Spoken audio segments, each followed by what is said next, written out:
الخاصة بترجمته. أما وفاته رضي الله عنه وأرضاه ونفعنا به في الدارين. قال الفقيه أبي بكر بن محمد باوزير: انتقل سيدنا وبركاتنا إمام الأبطال شيخ الشيوخ بركة الإسلام والمسلمين الحبيب الغوث الشيخ أبي بكر بن سالم ليلة الأحد بعد العشاء 27 شهر ذي الحجة الحرام آخر شهور سنة 92 و900 في الدار العاشر من هجرة المصطفى سيدنا محمد صلى الله عليه وسلم. وأخيرا لا يسعنا إلا التضرع إلى الله والدعاء ونقول: اللهم اهدنا فيمن هديت، وعافنا فيمن عافيت، وتولنا فيمن توليت، وبارك لنا فيما أعطيت، وقنا شر ما قضيت، فإنك تقضي ولا يقضى عليك، وإنه لا يذل من واليت ولا يعز من عاديت، تبارك ربنا وتعاليت، فلك الحمد على ما قضيت، نستغفرك ونتوب إليك. وصلى الله على سيدنا محمد وعلى آله وصحبه وسلم.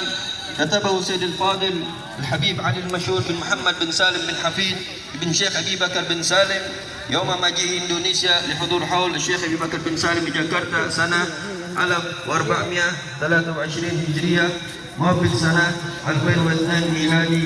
نفع الله به العلوم في دار آمين. والعفو منكم والسلام عليكم ورحمة الله وبركاته.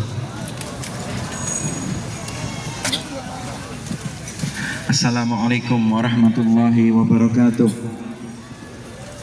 Berikut adalah ringkasan manaqib Asy-Syaikh Abu Bakar bin Salim. Bismillahirrahmanirrahim.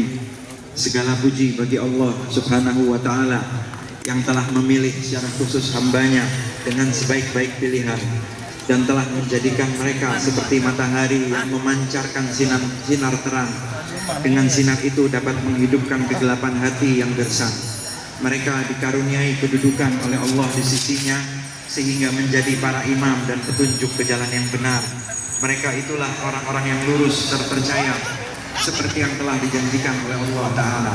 Salawat dan salam kami haturkan sebagai penghormatan kepada sang kekasih yang maksum Sayyidina Muhammad, pemimpin para rasul dan keluarganya yang suci serta para sahabat dan para tabi'in. Amma ba'du, ini adalah sekilas biografi Sayyidina Fakhrul Awalin Asy-Syaikh Abu Bakar bin Salim. Semoga Allah memberinya manfaat di dunia dan di akhirat.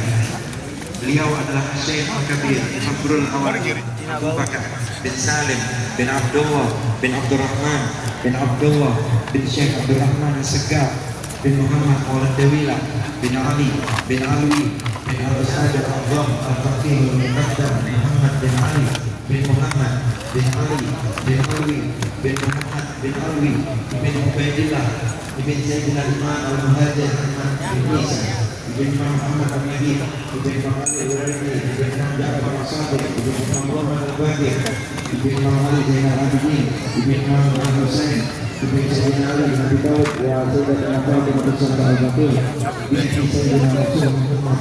Dan semoga Allah SWT senantiasa melimpahkan salawat dan salam kepada beliau. Nasab yang mulia ibunda Syekh Abu Bakar bin Salim. Beliau adalah Asy-Syarifah Al-Afiqah Talha binti Aqil bin Ahmad bin Abu Bakar As-Sakran Ibnu Abdurrahman As-Segaf, kemudian bersambung hingga seperti nasab ayahnya. Kelahiran Syekh Abu Bakar bin Salim. Beliau dilahirkan di kota Tarim pada hari Sabtu, tanggal 23 Jumadil Awal tahun 919 Hijriah. Beliau semasa kecil dididik dan diasuh oleh ayahnya dengan pengawasan penuh secara nyata maupun tersembunyi. Bahkan sebelum kelahiran maupun masa kecilnya, beliau sudah masyhur di kalangan aulia dan salihin. Mereka telah mengetahuinya. Salah satu dari mereka para aulia adalah As-Sayyid Asy-Syarif Ahmad bin Alwi bin Abdurrahman As-Segaf. Beliau tinggal di desa Maryamah. Adapun saat itu beliau datang ke Ainat dan tinggal di rumah di mana Syekh Abu Bakar bin Salim dibesarkan. Di tempat itu masih banyak terdapat pohon salam dan bebatuan. As-Sayyid Ahmad berdiri dan berkata, akan lahir seorang anak di tempat ini. Ia memiliki kemuliaan yang besar dan akan tinggal pula di tempat ini. Kemudian beliau berjalan ke beberapa tempat seraya menunjuk dan berkata, di sini akan menjadi masjidnya. Al-Habib Ahmad pun sholat di tempat tersebut. Beliau lalu menunjuk sambil berkata, inilah rumahnya dan tempat tinggalnya. Selain dari Habib Ahmad, ada juga beberapa orang-orang soleh yang memberikan kabar gembira akan lahirnya manusia agung. Antara lain Syekh Al-Imam Al-Arif Muhammad bin Ahmad Jamalul-Lail, pemuka Turbah Al-Masjid di Kota Kosam. Begitu juga Al-Imam Al-Arif Syihabuddin Ahmad bin Abdurrahman dan Sayyidina Abu Bakar Al-Idrus Al-Adani, dan banyak lagi selain mereka. Pernah terjadi pada satu saat Syekh Al-Arif Faris Bages berziarah ke Hadramaut bersama sekitar 300 muridnya. Ketika hendak masuk kota Tarim, ditampakkan pancaran ilmu para penghulu kita Al-Alawiyin. Syekh Faris pun khawatir ilmunya dicuri orang, lalu beliau meminta pendamping kepada para penghulu Alawiyin agar melawannya. Kemudian mereka Alawiyin berkata kepadanya, "Engkau jangan khawatir, dari kami tidak ada pencuri ilmu." Selanjutnya Syekh Faris berkata, "Sesungguhnya aku ingin turun untuk berziarah ke makam Nabi Allah Hud, dan aku akan mendatangi beberapa tempat masyayikh guna mencari pengawalan, seperti keluarga Bakosir, Basir, bin Silim, Abu Shu'aib, dan lain sebagainya." Namun ternyata Syekh Faris dalam perjalanan yang memilih Sayyidina Syekh Abu Bakar bin Salim menjadi teman pendampingnya. Padahal saat itu Syekh Abu Bakar bin Salim masih anak-anak yang berusia balita. Oleh karena masih kecil, Syekh Abu Bakar bin Salim digendong oleh kliennya yang dijuluki Bangka Awil untuk mendampingi Syekh Faris beserta rombongannya. Di antara yang ikut beserta rombongan Syekh Faris adalah Syekh Al-Arif Umar Bamahromah.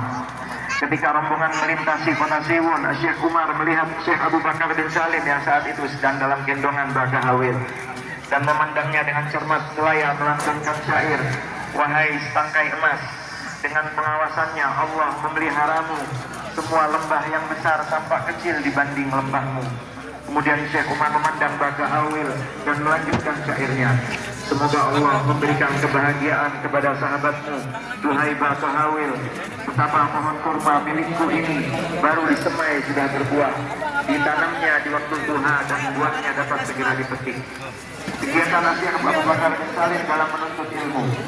Sejak kecil Syekh Abu Bakar bin Salim sangat sibuk menuntut ilmu yang bermanfaat dan banyak belajar dari sejumlah alim ulama seperti Al-Allamah Umar bin Muhammad Basyaiban yang wafat pada tahun 944 Hijriah di Kota Kosam, Hadramaut.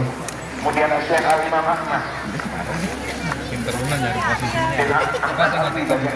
Kemudian Syekh Ahmad bin Abdurrahman bin Ali, Syekh Abdullah bin Jamal, Syekh Umar bin Abdullah bin Mahkamah, Syekh Abdullah bin Muhammad bin Abdul, dan masih banyak selain mereka. Syekh Abu Bakar bin Salim telah mengatakan beberapa kitab seperti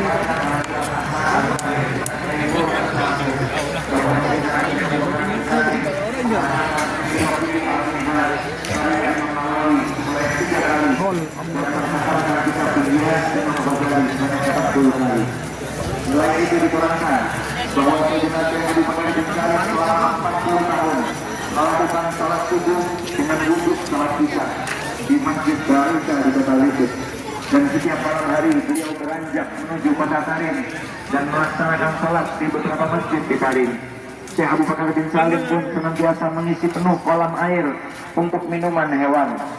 Berkata Al-Faqih Muhammad bin Sirajuddin Jamal, "Aku telah mendengar dari tuanku Syekh Abu Bakar bin Salim bahwa beliau di akhir usianya berkata, 'Aku belum pernah meninggalkan kesempurnaan di dalam salat duha dan salat witir.' Dan diceritakan pula bahwa beliau dalam waktu yang cukup lama berpuasa dan tidak berbuka kecuali dengan makan kurma yang masih hijau dari kebun miliknya di Kota Lisik yang merupakan warisan dari ayahnya."